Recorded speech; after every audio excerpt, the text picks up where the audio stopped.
Welcome to the Covered Podcast. I am your host, Mya-Karren, and on this show we discuss women and how we are showing up in the world. Today's guest is Dr. Marie Feagins.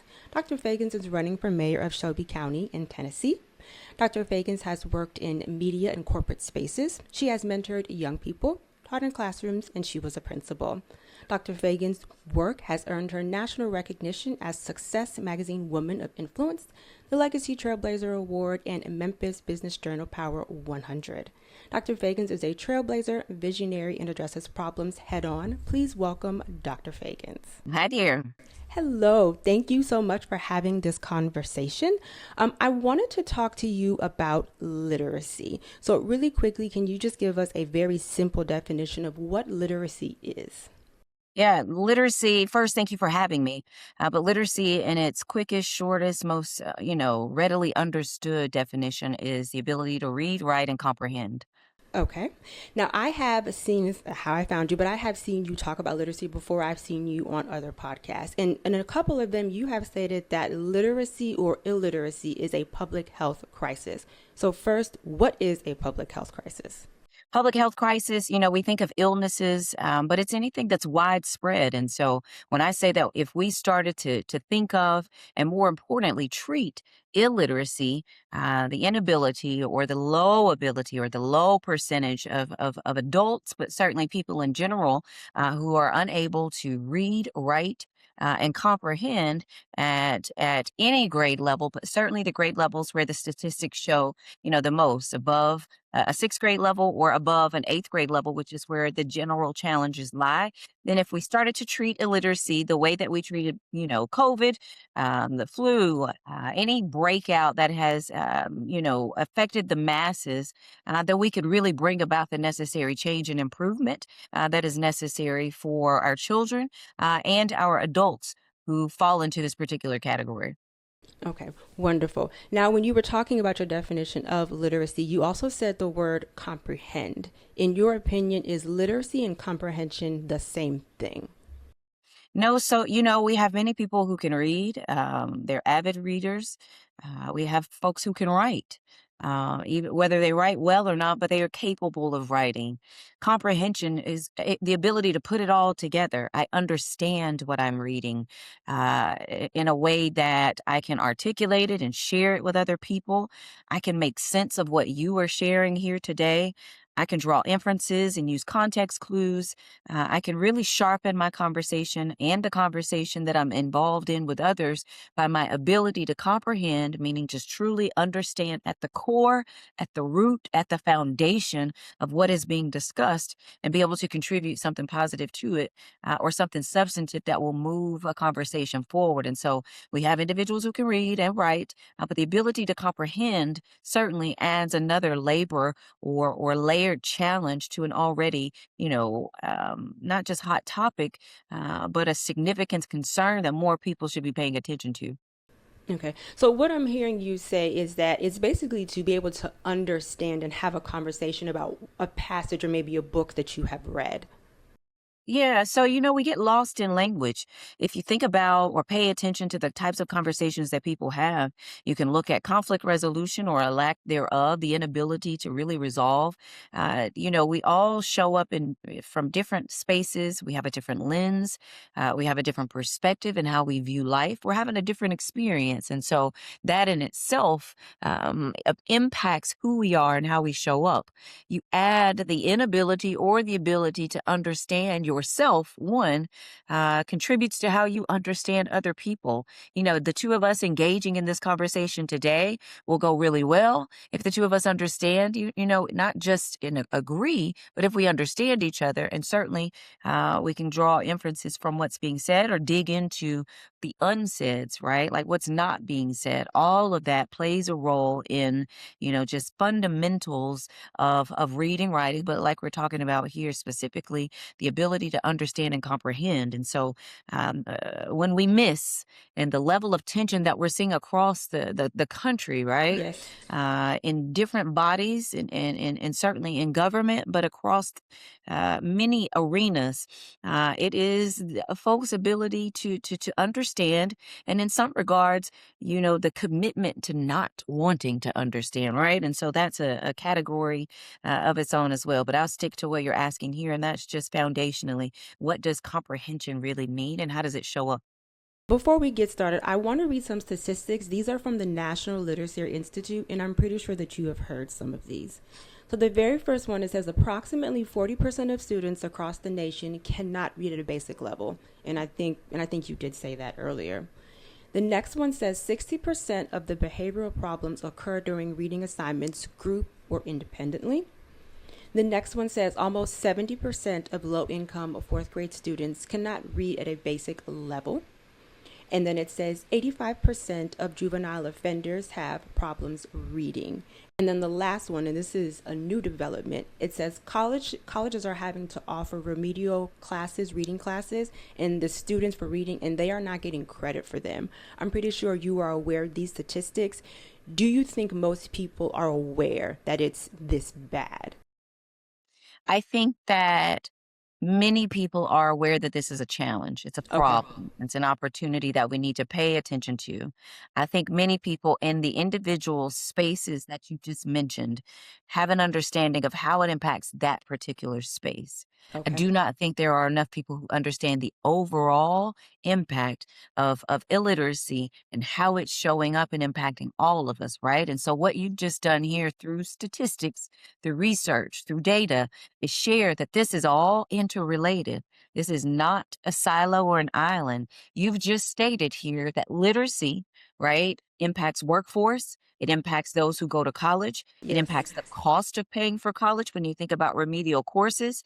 When you pay for a remedial course, you do not get the credit for that course. And so you have invested in a course to pay for something that you should have gotten, as my mom and dad would say, in public education for free, right? And so you have paid for something and not getting a credit. So that's cost added to a burden that already exists for most people who choose college. You also mentioned jail, right? We talk about the statistics of crime, juvenile detention, and certainly the number of people who were just in and out, recidivism, right? In and out of jail. So you've mentioned many spaces that, yes, people want us to improve crime. Yes, people think that we should do something about improving the workforce, meaning the people who are employable and improving the employability of a large scale of people, right? A large number of people, while fundamentally forgetting or bypassing or just not truly really seeing the connection to education, to literacy.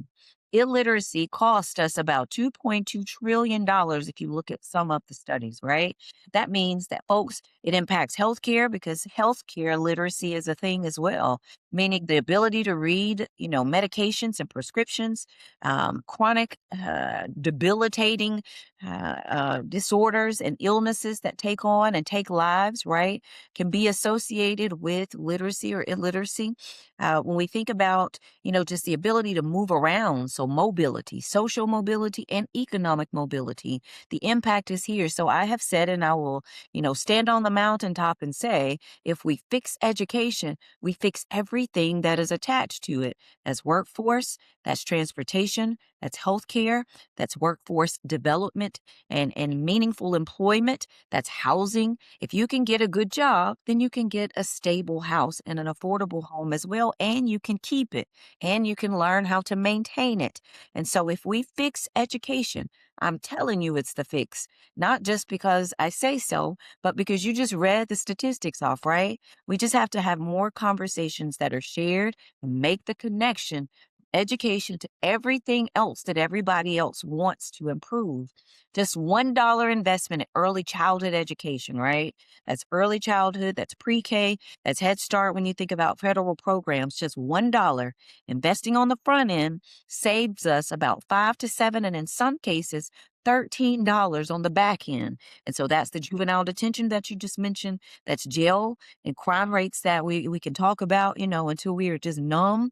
That is, healthcare, impact there. That is the investments that we're making in tutors and interventions, right? We will not intervene our way to a better or higher literate society, right? We won't intervene our way to more people being able to read, write, and comprehend.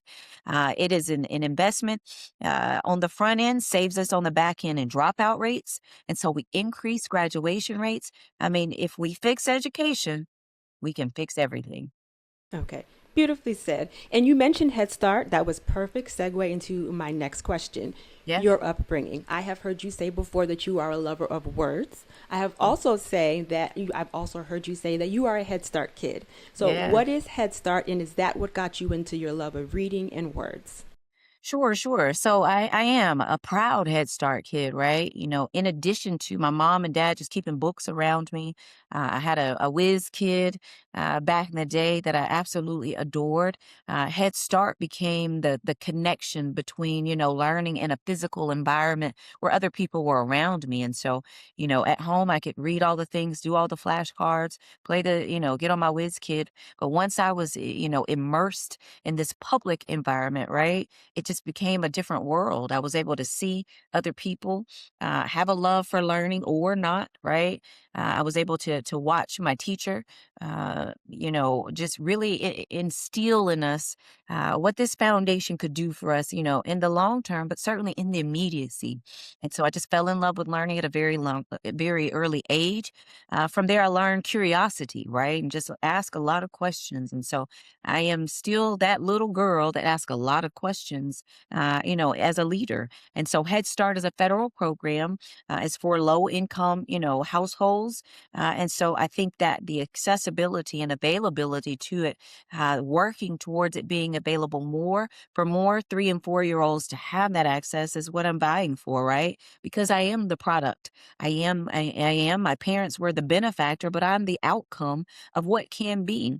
I don't know if I am me, without Head Start as that firm foundation. Certainly, my mom and dad did what they could, and even placing me in Head Start was a huge step.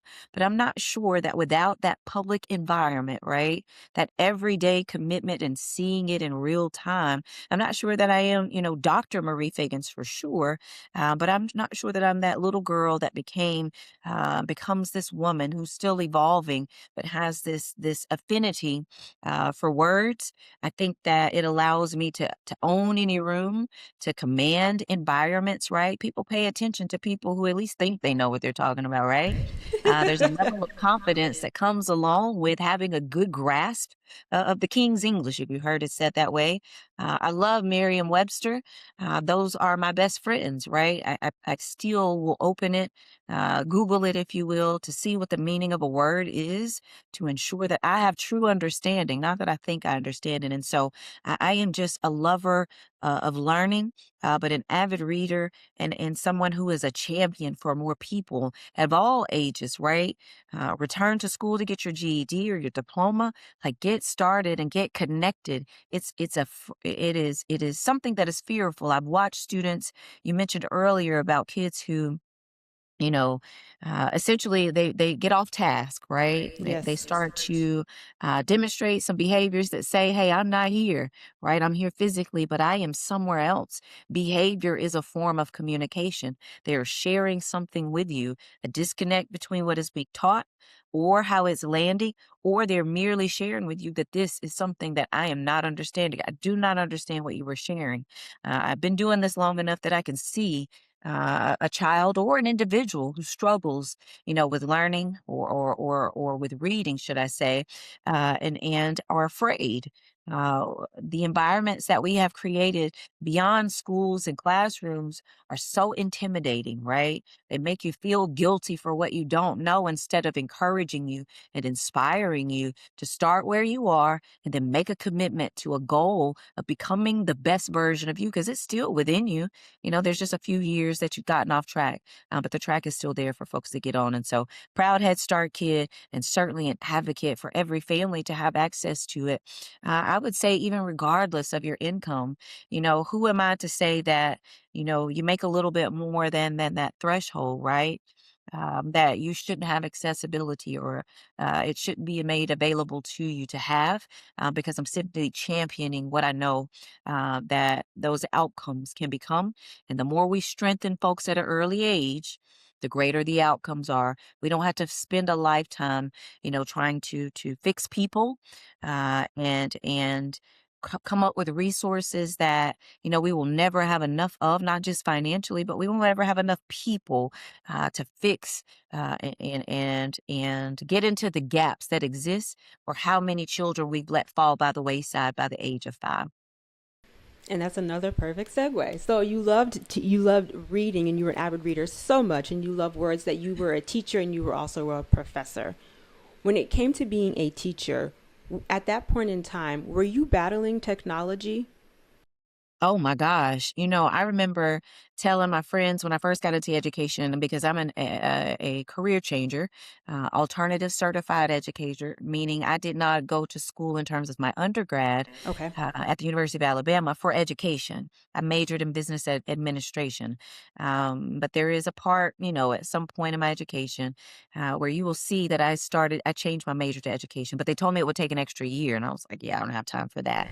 But make a plan for yourself. God always, laughs, and Yes. you end up where you should be if you, pay attention to the signs. And so, while I was in Dallas working in corporate, I was coaching all star cheerleading, and I was like, working with young people, I know this is what I'm supposed to do. So He will make a way financially. So as I, got into the field and started teaching, like my greatest competitors, are right now, and probably will forever be cell phones, which is technology. Yes. The internet was, not even a phase anymore. Google was coming about, and so that was becoming a thing. My students were investigating me, right? Like they were finding my address, because it was so, the information was just right there in our faces. And so between media, which has always been and will forever be a competitor, you add technology to that. And I thought, I don't know where we're headed, but I know where we are right now. And so I was fighting then in 2016 when I got into the field, and we're still, 10, 20 years later. 2006 is when I got into the field, excuse me. But some 20 years later, we're still fighting, and will forever be competing against, if you will, technology, if it is not used in the right way. And so it was incumbent upon me to just figure out a way to get into the delicate balance. I don't think that you tell anybody not to do something and then expect them, just initially and forever, just not to do it because you say so. And so it was working with students and just figuring out, where that happy medium was. I think that is a beautiful thing, right? Technology helps us to be connected. You and I are on here because of technology. Whereas we may have had to fly or drive or, take a bus, depending on which, time that we're talking about. And so technology has its pluses. It just should not be used to replace effective teaching and learning, only to supplement or complement, if you will, what good learning and teaching should look like. And so, I use it to connect, right? Young folks are on TikTok and Instagram, and I mean they're across. They're streamers now, and they are on YouTube, and they're making more money than probably both of us, right? And so they figured out how to take this technology thing to a next level. And so it's really about us coming together with this new age generation, and figuring out how to maximize the best of all worlds. And so media will forever be an impact. And so we're competing with narratives that are out there on media, all forms, shapes, and platforms, while certainly thinking about artificial intelligence. It's not going anywhere. It's only going to improve. I knew when we started going to Walmart and checking ourselves out, we were in for something, right? And so, I'm looking across the country, and in different spaces, they have robots that are trained to teach our youngest folks, and they are engaged. And so, it is about not just catching up, but we got to get ahead of what's happening. But I would say that I'm not, probably standing on the cliff or on the mountaintop saying that we need more technology. I'm just saying let's figure out how to do best and do great with what does exist and how to leverage that to the positive in a way that optimizes learning environments, optimizes our work environments, and certainly, serves to strengthen relationships because right now, we have some challenges and some great opportunities. So once you recognized that in the classroom that you were battling with technology, did you put in place any ground rules or rules that the children would need to abide by while they were in your classroom because you wanted them to be engaged? Yeah, most of those were set by students, right? If they found out or figured out that they wanted to listen to some music, that's fine. We just don't listen to music while I'm speaking or teaching or while one of your colleagues, your peers are talking, right? So that's ground rule number one. Two, it just can't be that loud, right? Like we might even like the same songs and tunes and your classmates might enjoy it as well, but we shouldn't hear what's coming out. Three, you got to fact check, right? And so what just populates online, got to be willing to do the extra, take the extra step to research. Is what's populating online factual? Is it true? And how do I know if it's true, right? And so it's a learning, how to cite your resources and your sources of where you have found your information. And then certainly, but not finally, it's about plagiarism, right? We just have to keep that in mind. It's easy, to really just copy and paste now for sure thoughts and words and ideas as if they're your own. And so just really using it as the opportunity, teaching and learning opportunity as it is and as it remains for our students, but allowing them to set the ground rules themselves and not calling them, rules per se, but some expectations, some guardrails, right? This is how we maintain, decorum in the classroom so that once they get into the working world, or they're serving in somebody's boardroom, they understand what decorum means and how it translates into a different environment. They understand how to have some respect for themselves, but also for others and to care about people around them. And so it's about just everyday values, core values that we can teach through mechanisms and methods that get their attention, and technology is one of those things. And they certainly didn't want their phones to be taken up. And honestly, I didn't want to take it up, and I'm not taking it up because I can't afford it. I'm not going to keep up with it. And I also just believe in digital citizenship, teaching students and people really how to use the tools that have been given to us, just using them the best ways. Okay. So it sounds like you not only tried to meet them where they were or are, but it sounds like you tried to incorporate a little bit of what was going on in their world or on social media into the classroom and then do some education with it because I heard you talking about sitting in a boardroom and also being able to check your references. Critical thinking. It seems to be going away. Like you said, people are not fact checking. People are just seeing a viral moment and they're going with it. But it sounds like you tried to meet them where they were and then put a little bit of an educational spin on it. Yeah, because like life is too long. It's not even too short. It's too long to be miserable, not to have fun, And so every place and space that I have been, whether it's in the classroom or leading, in a boardroom, or even now running for mayor, the work is hard enough. We can have some fun with it. And so I have just, I infused joy in my classroom, right? I saw every student like literally, I know all of my students' names, and that in itself was surprising for them. And so, it is making it fun. And sometimes it's them allowing them to make it fun. And so they served as teacher for a day, and I learned from them, what they thought, made good teaching. I learned what they knew and what they had grasped from the respective learning. Right. I also learned where I needed to get into the gaps and where I thought that I had just knocked it out of the ballpark. I missed the opportunity. And so you go back and you reteach, but also use some of our students to teach some of the, the curriculum or the topics or subject matter that needed to hit for their peers, because we learn best from people who speak our language, who understand it in a way that we understand, who know, our learning style, we have a relationship with. And so, teaching is so dynamic that it's allowed me to show up, as a unicorn in some spaces, but really be an impactful individual, even when I'm misunderstood, right? And so when you think about just taking, what you see and what you hear and running with it. I have the conversations with journalists all the time. It's great to be first, but just think about if you were to get the facts and still be first with the facts, even if you're not first to deliver, right? We're living in a society where everybody wants to go viral.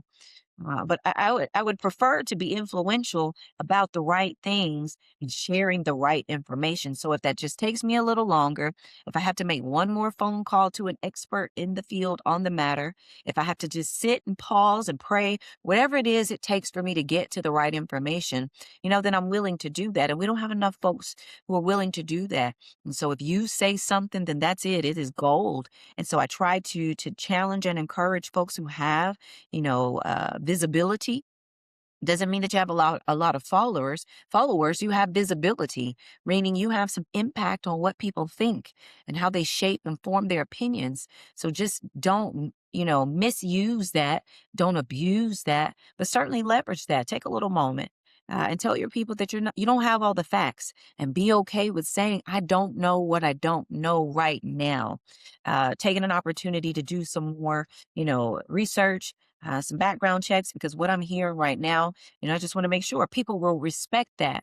And so that when it is delivered, they know that they can run, all the way to the finish line with it because you took your time and you've shared with them probably the most important thing, that it is unfolding, right? But as we learn more information, and that's all I've ever tried to teach, our youngest folks, our youngest leaders in the classroom and beyond about anything, get the facts. And then check those as well, because it depends on where you got it from. Somebody's facts is their truth, right? And so, is this the facts? Are these the facts based on data? You mentioned data earlier, and so sometimes I'll share out multiple spaces to say that everybody's not sharing the same percentage, but we're in this ballpark. And if we start from here, then we can make some decisions accordingly. And when you're a leader, right, you're making decisions. You want to make informed decisions, informed anecdotally by stories and experiences that people share, informed, quantitatively by hard numbers, right? Numbers don't lie, but the people who tell them sometimes lie about the numbers. And so you want to just make sure that we're telling the right story the right way. And if you so happen to be first to share it, then at least you can be that credible individual, because I would much rather you become a credible source. I'll give you my story every day, with this podcast. If I know that you're going to tell the facts, not in a way that you're trying to make me look good, but you're also not trying to shape a narrative because it's one that you want to move forward. And that's what we have a lot of. And that's how false narratives get started. That's how false information gets pushed. And that's how we harm people. And that's how we set ourselves back in ways that sometimes we're aware of, but most times I don't know that we understand how impactful and the depths of the impact. Bad information, negative stories will travel so much quicker. So much quicker. Yeah. So you have been a teacher. You have also been a professor.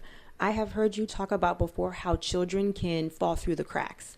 For instance, and I'm pretty sure that you're aware of all of the lawsuits that are coming forth. There is a high schooler. She is suing the Hartford Board of Education, the city of Hartford, and her special education case manager because she is claiming that she is illiterate. This young lady graduated with honors. Can you please just give a simple pathway of how a student like that may fall through the cracks? What have you seen?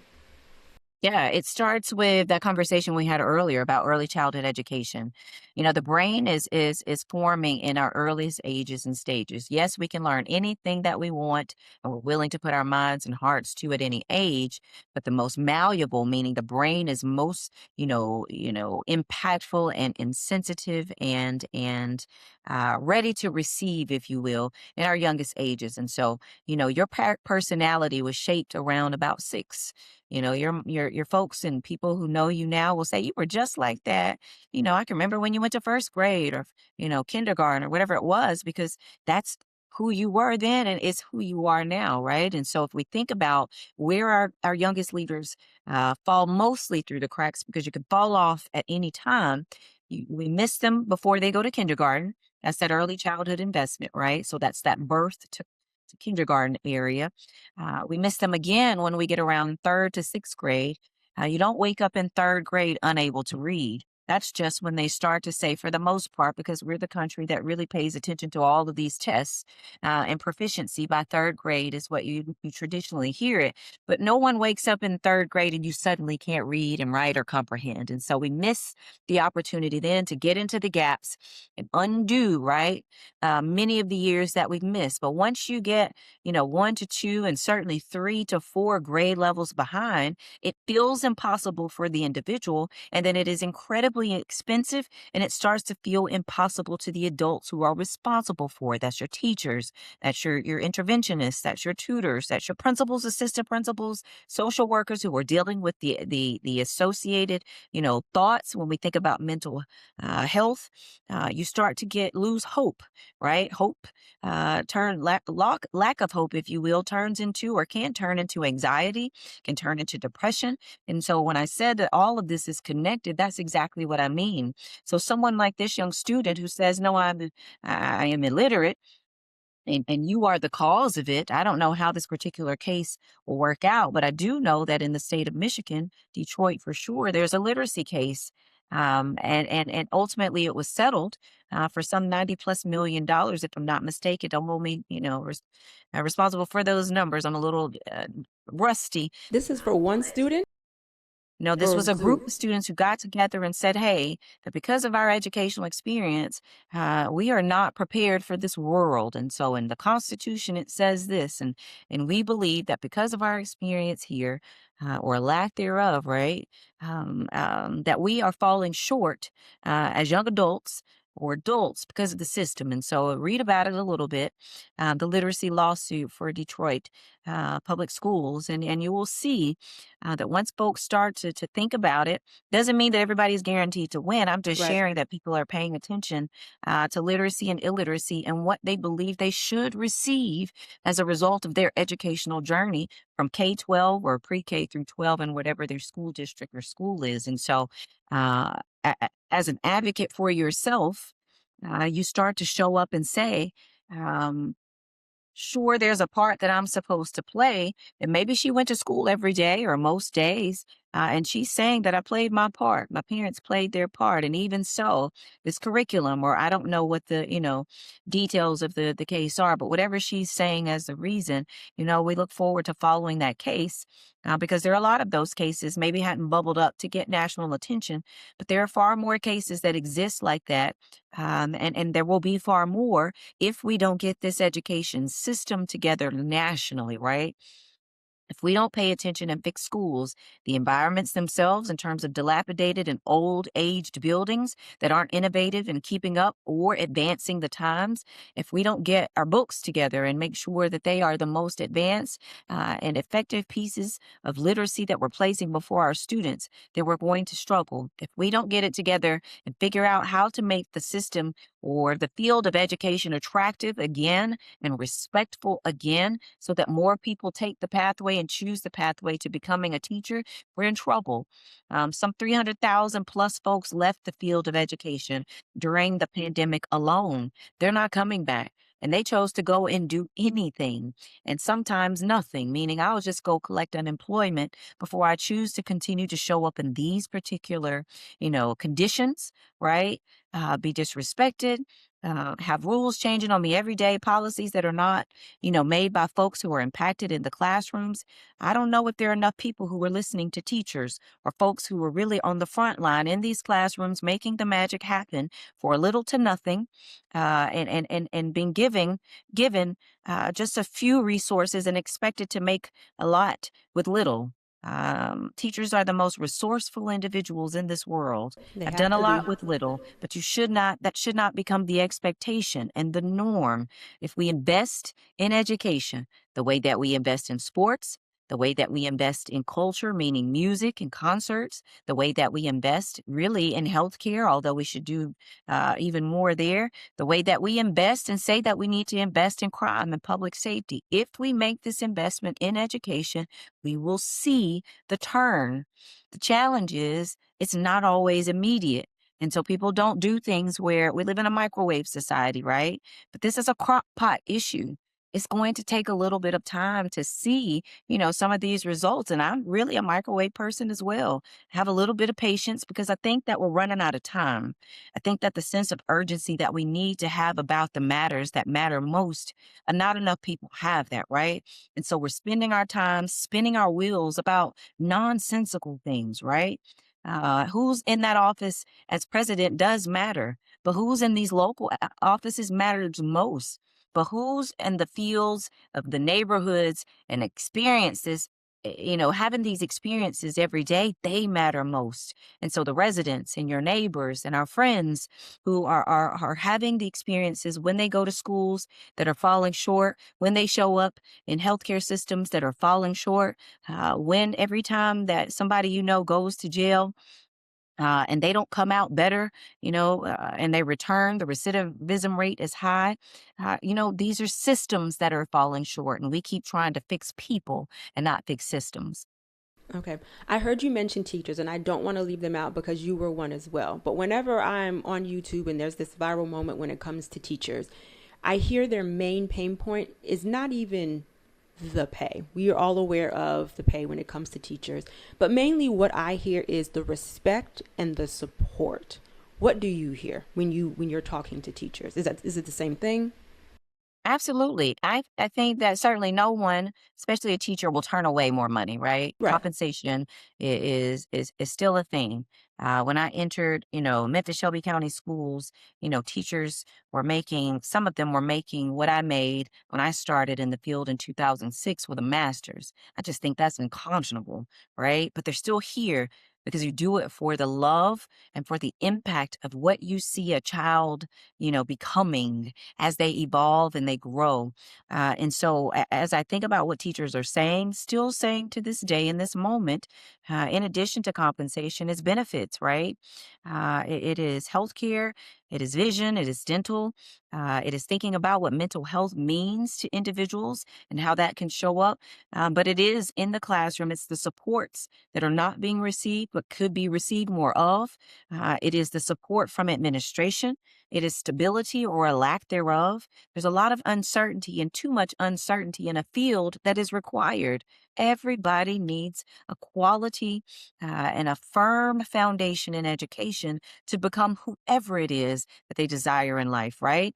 And so, in addition to that, when we think about support, they will name professional development.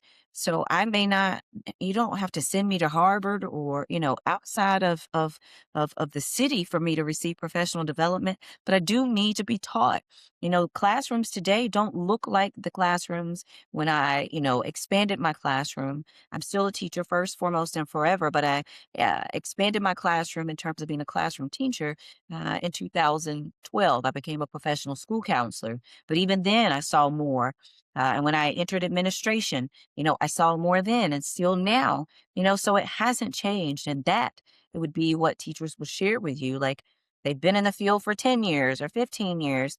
Even folks who are entering and they're in it for 3 years will tell you, I'm in it because I love who I can mold and help shape a young leader to become. But these are the three things that I need, and those would be the three things among them for sure that most would name. But they would certainly not turn away, the compensation being more and having the right conversation about what that looks like over the course of years. Folks are going back and spending more money to get degrees to continue, their learning and being able to show up as a savvy educator, to have the wherewithal, the withedness, but also the ability to teach student, not the topic, but to be able to teach a wide range of young leaders with diverse learning needs and time frames of which they are able to process, information. Every child has an individual education plan, but there are unique abilities that every teacher has to be responsible for learning how to meet, and that is expensive. And so it's costing our teachers a lot more and too much to show up the way that they need to, and then they're not being given in return or first proactively what they need to be excellent. Absolutely. So I'm going to loop in parents and then let's address the elephant in the room. Ed tech, YouTube, social media, tablet time. Because YouTube is being replaced with tablets, right? If you give a child an option, do they want to read a book or do they want to do e-reading? For someone who might not be aware, what is ed tech? Education technology. And so it's the infusion of technology in the field of education in classrooms. And so you see it with smart boards in a classroom.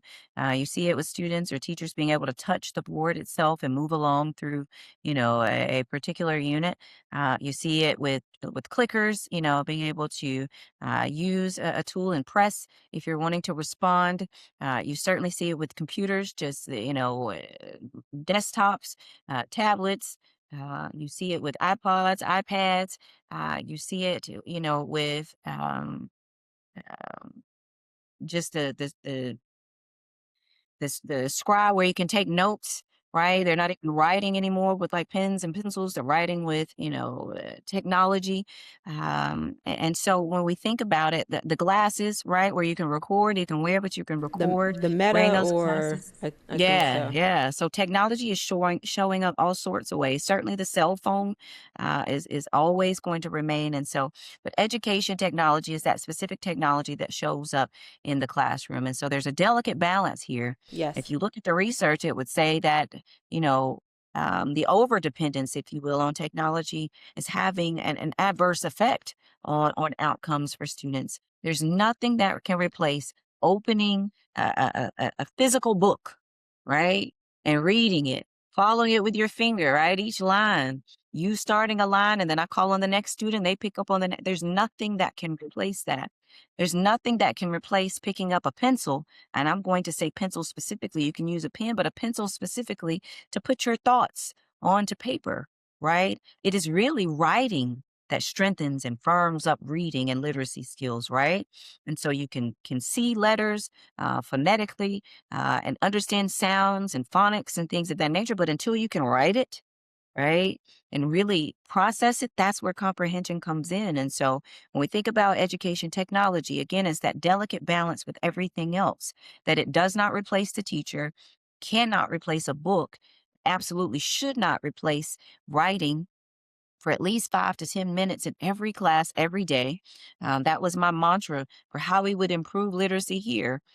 We read and write every day in every class. It doesn't matter the class, JROTC, physical education, and certainly our science and social studies and English courses. And so, as I think about education technology on all of its pluses, it can absolutely not stand to replace the fundamentals and the basics, right? So you hear a lot of schools and districts say, let's just get back to basics. Yes, because we keep trying all these fancy, Yes. items and gadgets. But the thing that works is the thing that has always worked. And so your Spark Notes, they were afraid when Spark Notes came out, if you remember those, that has nothing on, just being able to Google and it just read out everything for you. And that is the challenge with technology. And so it is great to be able, to log on and a platform, after you take a little pretest, it can populate questions, to help you enhance your learning in that way. That's good for technology, right?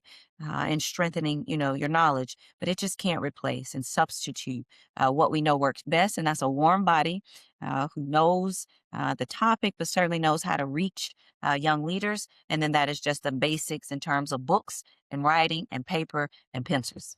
Okay. Do you think that ed tech is creating laziness? I Or think that, or is it not necessarily dumbing down? Do you think yeah, the curiosity is when you can type into chat GPT, hey, what is this? Instead of the yeah, child going to look for it. Do you yeah, think it's creating an environment where there is no critical thinking? They can tap a button and then they can get an answer. But do they yeah, understand yeah. it? Certainly, I understand your question. I think that it's like anything else. When we were sitting at home, we're supposed to be staying at home, right? In 2020 and years, after that, we figured out, ordering online is just not a bad thing, right? And people delivering things to us is not a bad thing. Did that make us lazy? Well, for some of us, yes. I can't remember the last time I've been grocery shopping, in a physical store. And so, as I think about your question, the ability to just tap a button or to just Google something and the answers be provided to you. The part of learning, in addition to writing, right, is the struggle. And I've said this before and I'll keep saying it. There's a productive struggle that it goes along and that is associated with effective teaching and learning. And so there's that pause every good teacher knows has to exist when you ask a child a question and they can't immediately give you a response. There's a pause there. You allow it to sit. It feels uncomfortable, but they're giving them time to think, right? And so that curiosity, the ability for a student to come back to you with a question to your question so that they gain understanding of what it is that you're asking. That is a part of learning as well. And just generally being able to formulate your own thoughts. You can tell when somebody has just been Googling and using Chat GPT or whatever, platform that they use because they're unable to truly think or explain what it is that they're sharing because they are regurgitating, just the thoughts from artificial intelligence or what they've heard someone else say. There's no true understanding. And so the impact of education technology or technology in general is that it removes the productive struggle. We don't want to, feel hard anymore. You know, choose your hard, right? You can have a hard where you are really just reading and trying to figure something out yourself and then using technology to add on to what you know. Go as far as you can, then start there, right? Or you can choose your hard and get out into the real world and you cannot maneuver and navigate a society that will still challenge you and check you in terms of what it is that you know or don't know. It's tough to sit in a boardroom, tough to sit in a classroom, tough to be, on any platform and be able to share your thoughts if they're not your own, right? So, good question, and I certainly understand. Is it making us lazy? I think it makes us, less innovative and less creative, and all of the ingenious things and um, um, you know I think responses to our greatest challenges across the board in history have come from folks who got in a room somewhere and just started, playing around with something. And then boom, you have a light bulb. They started playing around with something and, oh, I want people to be able to fly. And now you have, airplanes and they were playing around with something and really just coding and piecing together things. And, oh, now we have, software programs, right? And so it came from a productive struggle, using the knowledge that you have, putting it together, and then coming up with something that is pretty creative and innovative as well. Okay. And to your point, I can't confirm this, but I have actually heard several parents say that their kindergartner was given, are they called Chromebooks, was given a Chromebook. Yeah, I would certainly say now age.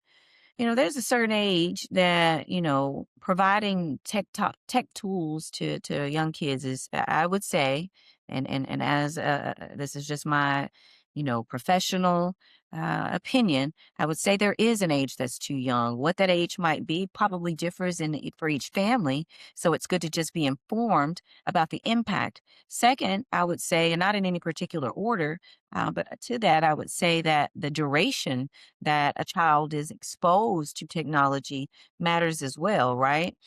We're talking about just being online and playing with gadgets and games are good, right? Educational games are good. All of it is good for you or can be good for you. But the length of time that you're on as well is impactful. And so paying attention to that. I'd say the time of the day matters. There are peaks in the day where the brain needs to relax, where you should be processing, harder information as opposed to other information. And so there's a lot of biology in this, psychology in this, and certainly just understanding mental health as well. And so that would be my third thing, just understanding its impact. I cannot look at Instagram for too long. The number of pictures that I'm exposed to, it gives me anxiety and I can feel it, in my system, my nervous system gets off. And not enough people understand what their nervous system is to even give attention to that. But as a certified mental health professional, I understand that. I also just understand that just too much imagery is not good for you, right? And that's why we've always been told as we were growing up to pay attention to what our eyes and our ears are accessible to. And so movies used to be the thing first, like Ooh, I can't watch that movie because it has this in it. Now it is just everything everywhere, and you have to pay attention to everything. And so, turning the time on any of these platforms is helpful, so you can see how long you were on, but also our youngest leaders, for sure. And then certainly accessibility when you make a cell phone available. You hear about first graders, and I get it. And so I offer this with the sensitivity to the subjects that it could be applied to, that we're just in a different age, and safety and the concern for it is real. And parents have a genuine reason to be concerned about, how safe their children are when they go to school. And so they've gotten cell phones to give to their children at an earlier age. And I'm not sure if that is the solution, but it is certainly for a parent. I can't do nothing, right? So at least if something happens, they can text me, they can call me, they can let me know they're in harm's way.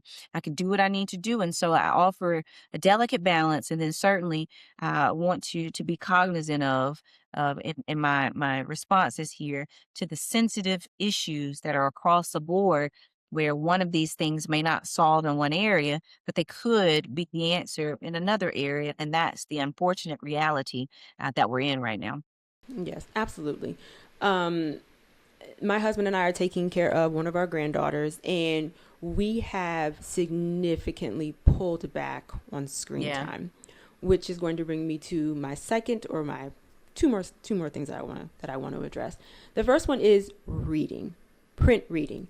How important is it for parents, caregivers to be reading on a daily with their children? It's a game changer. And, I think some of the challenge here is we think we have to be reading a book that's on the list from a school, right? And so I would tell my high school students, because I taught middle and high school, and they come to us grade levels behind. Imagine getting a freshman and they're reading on a fifth grade level. And I would just tell them, pick up anything. If that's a Sports Illustrated because you love sports, read a book about, your favorite player. If you like, ballet, find read about something, right? And even if that's reading on your phone, that's where I say the tools come into hand. But print reading in itself, that you cannot replace picking up paper and reading it there, flipping a page, turning a page, right? And you cannot replace that. And so there's something to be said in the research about the outcomes and the impact. There's something to be said about its impact on the brain, and how we process, the speed and the rate at which we process words when they're jumping off the page to us, the visual imagery that you're allowed to get when you're reading from a book, the conversations that are allowed to spark, right? When you pause based on something, your child will come and say, Mommy, I read this, and, I wonder why this happened, right? Those conversations are tough to have, when you're just Googling or you're just reading something on the internet that has been given by someone else. When we take a look at print reading, sometimes the size of the print impacts, right? The processing level is just so many different things that just print reading itself. That's why you see the books start to take a different size, from birth to pre-K to kindergarten to third grade to sixth grade. By the time you get into high school and college, you're reading these smaller books, right? The font size is just a lot smaller. That is the way that the brain is processing at different levels of learning. And so, just really understanding that. Would help a lot of parents, one, but certainly just for students and folks, even adults, right? Just read something. The newspaper going away was challenging for me, right? Folks who were able to get that newspaper thrown in their yard or in their mailbox, that's something to not be able to receive that. We still, or we are pretending or acting like the majority of this country has access to the internet and they do not. And so we are still living in a bubble, and we are still excluding far too many people from having the knowledge. And that's why when you find people in rural areas or smaller areas that don't have the resources, or they don't see the news every day, then they're saying things that sound really, far behind, because that's where they are. And so just thinking about books, you can get a book anywhere. There's a library just about in most places, although unfortunately, those are the first things to go when people start to cut funding. There's a library.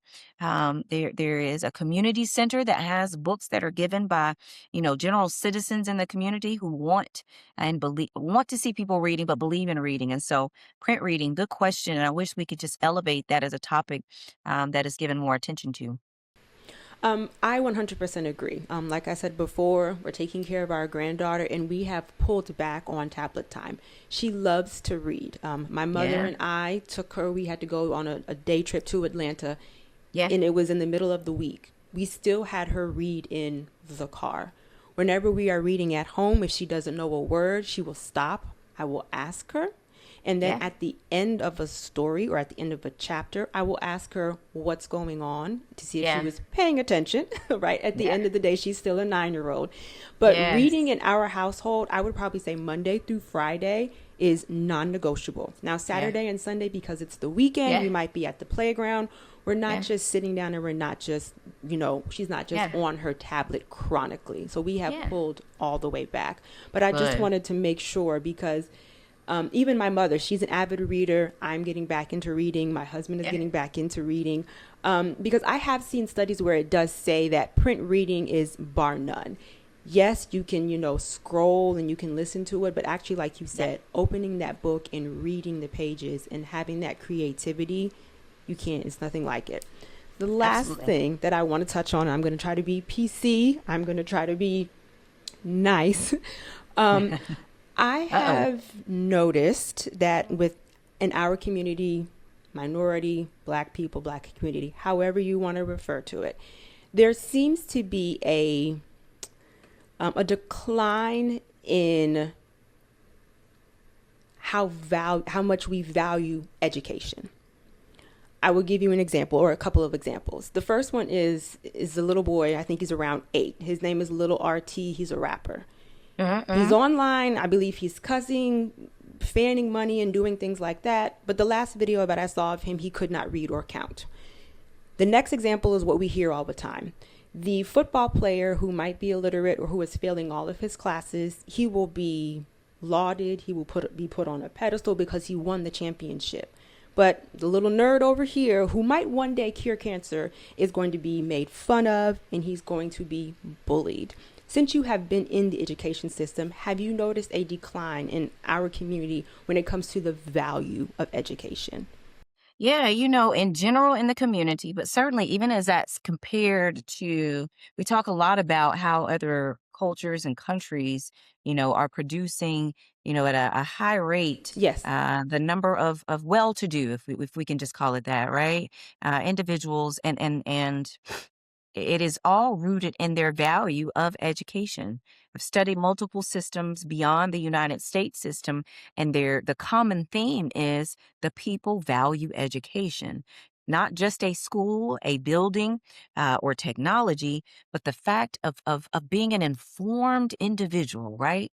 It means something to feel smart, to be wise, to be competent, which are all different things, right? The ability to apply what you know and use what you know, and certainly learn it. But just thinking about in our culture, we have souls, you know, becoming a professional athlete, which is nothing wrong with that. But we've sold it as the only way forward for too many of our young people, but too many of our um, young boys, but too many of our young Black boys. Right? We just saw that as the only path forward. And so, as I think about just what it means to feel important, people are finding something to do to feel important, and education just doesn't seem to feel like that thing that makes people feel seen, feel valued, feel heard, feel like they matter in their home, feel like they Luxurious matter in their lifestyle. neighborhood. Yeah. And so if we think about not bullying in the sense of somebody's picking on you because of what you're wearing, but it used to be a thing to be smart, Yes. right? Yes. And now you get bullied for wanting to learn and for wanting to be in front of the classroom, and people talk about you because you'd rather go to the library on Saturday than to go to wherever it is, or stand in line for the shoes, or go to the mall, or hang out at the theater. And you can do all of those things. Absolutely nothing wrong with that. There's also absolutely nothing wrong with being at the library and hanging out there too. And so as I think about education and its lens and its perception of education is so low on the priority list, and we recognize it as, yeah, we need to, oh, it's a way forward, and I need to go to school, but not in the sense of, like, this is really the only way and the only thing that can set me apart from anybody else. And so as I think about it, from being in the classroom directly and then expanding my classroom across multiple states, Midwest, South, and viewing and touring across this country, if we don't improve how we think about education itself, the art of learning, the value and the joy of experiencing books and knowledge and being around people who are smart and as well, right? It's a different room when you're sitting next to somebody who's smarter than you, and they can pull out something that is in you that you haven't thought about, and they can help you think about things you've been thinking about one way, think about it a different way, because their exposure is different. And so education also allows you to see the world, and exposure is the next thing that is harming us in our own community, right? So we think about the Black community. I remember when I first started teaching, I was in Birmingham, Alabama, and I asked my students in each class to tell me the directions, right? Tell me, then MapQuest was a big deal. We have other things now. But tell me how to get to Hoover.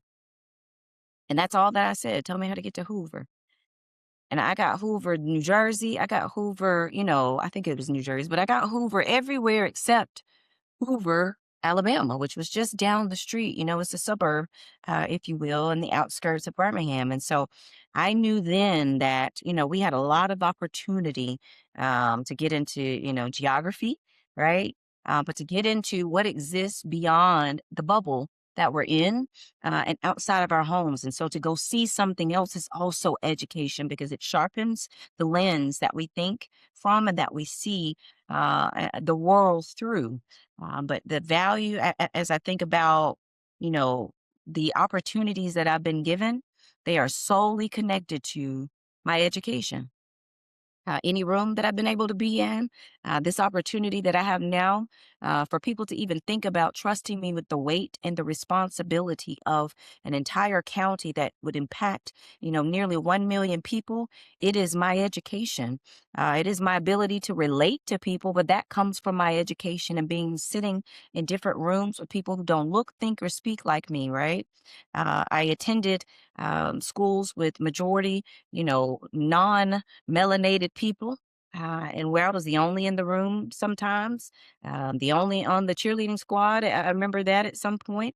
I was the only in some boardrooms at the University of Alabama, but being in and out of these spaces, I learned how to go in and out of these spaces, not losing myself. I can show up authentically, but I can also show up and have the conversation about whatever's on the agenda, even if it is me or us on the agenda. I can inform the room so that the room doesn't show up like that anymore if I feel like I need to challenge or advocate for something. And so my education, not just the degrees and the credentials, but just my clear commitment to remaining a curious individual, using my critical thinking skills, knowing that I don't know anything. The more that I know about what I know, right? I know that I don't know a lot of many things, right? And so just my commitment to being a lifelong learner allows people to pour into me, allows people to know that, you can't just tell me anything and sell me anything. I read everything. I read every page when I was buying my home here, and she just had to watch. But I read every single page because there are some clauses, right? There's some words in there that can catch us up. And I just want everyone to be able to do the same thing. And I think that a sharp, strong education, but the value of it, meaning you hold tightly to that if you can't if you can take anything from me, you cannot take my ability to become an informed individual, an informed citizen. And I wish that everybody or more people thought like that. Absolutely. I love that. This conversation has been so wonderful and it has been so eye opening. So, you are running for mayor in Memphis, correct?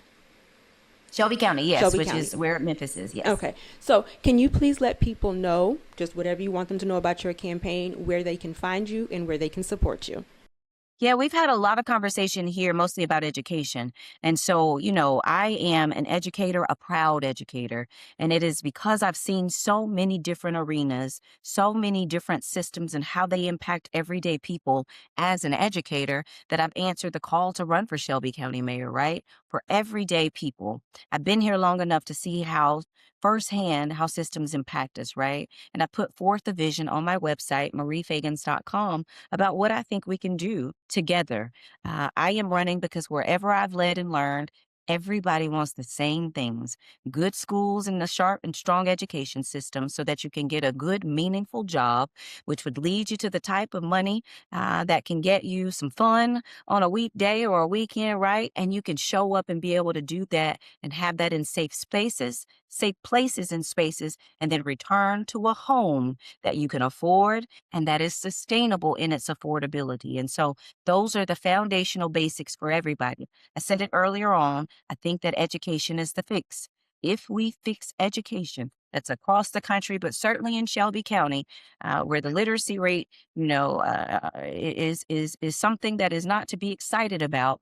But some 54% of adults across this country cannot read proficiently above a sixth grade level. We have a challenge here, and the opportunity is education while understanding its impact on public safety, healthcare, workforce development, transportation, and then certainly our ability to move economically and socially throughout Memphis and Shelby County, but across this country. So I appreciate this opportunity. I appreciate, your preparation for it, right? And really getting into the details, the impact, but just keeping the focus on the main thing. And the main thing will forever be how educated our citizenry is in this country. Thank you so much. And I will put all of your information down below and to my community. Thank you. And I will see y'all later. Bye. Thank you.